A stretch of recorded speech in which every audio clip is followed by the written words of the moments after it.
The founder of the African Women in Dialogue and former First Lady Zanele Mbeki says dialogue fosters peace in conflict-ridden areas by creating understanding with diverse groups. A number of women from across the African continent and beyond are attending the dialogue. It comes as the African continent is battling with a number of conflicts. SABC News reporter Khayelihle Khumalo joins us now from Boksburg in Ekurhuleni to tell us more. Very good afternoon to you, Khayelihle. So hopefully you have Madam Zanele Mbeki as your guest, but do tell us more.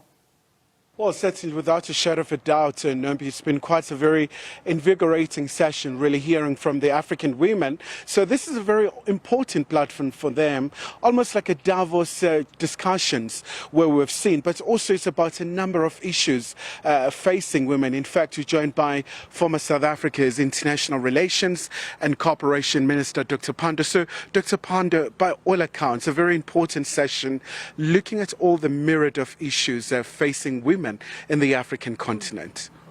Yes, I think all credit due to Mrs. Zanele Mbeki for having conceptualized this idea of bringing African women together to dialogue about issues concerning women on the continent and to identify solutions collectively in a Pan-African way. So I think, putting together something like this, where you have over 1,000 women from all over the continent, is absolutely incredible.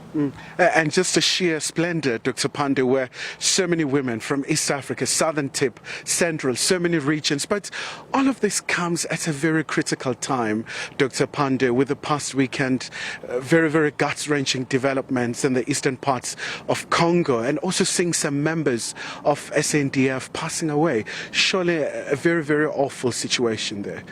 Most painful moment, particularly the loss of 9 of our soldiers, and sincere condolences to the families that have lost loved ones. These were men and women who gave all of themselves to our country and to the cause of Africa. Some of them had served in other missions on the continent and had done very, very well. And we salute them for their contribution. But really our wish, particularly as women gathered here at AFWID, is for peace and security on the African continent. Because we know through history and through experience that it's only when we have peace and security that we will really achieve development and progress as the African continent. So we've got to, I believe in the discussions, look at how as women's organizations we bring effort to bear on really encouraging all those who are waging conflict to end the conflict and to bring Africa to a point where it can focus on the critical issues. And I would imagine, Dr. Pandor, whenever you talk about the conflict, the women, the children, the most vulnerable, they do bear the brunt, just in terms of the ramifications.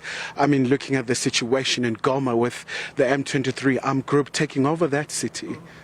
We're extremely worried at the developments in the DRC. As you know, DRC is a large country with significant resources for the continent, and I think a great deal of strategic capability that could be of huge value for our development. So to see it in such strife really disheartens, I think, leaders on the continent. So I'm hoping that with the Security Council meeting planned for today, and hopefully with the attention of the African Union and SADC, we are going to find ways of appealing to the leaders of Rwanda, of the Democratic Republic of Congo, to find a diplomatic way to peace.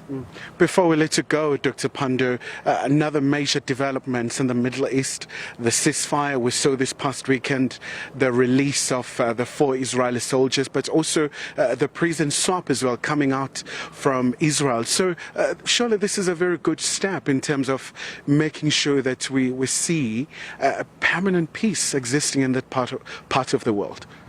Well, I think with respect to the cause of the people of Palestine, we continue to live in hope.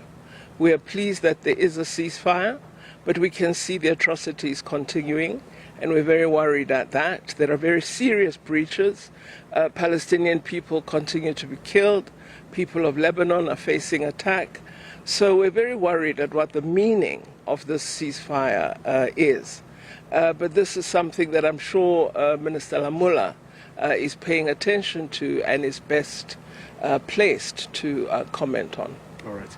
Dr. Pandor, thank you so much indeed for your time. So obviously really just looking at a number of issues, but of course the subject matter is about the issues facing women in the African continent. And of course the issue of peace and security is absolutely integral when you talk about development, but also making sure that women are uplifted in so many aspects as well. When you talk about gender parity, so many other really impediments along the way, but also quite a number of achievements as well that African women have made. So with that, back to you in studio. All right. Thanks very much, my colleague there, Khayelihle Khumalo.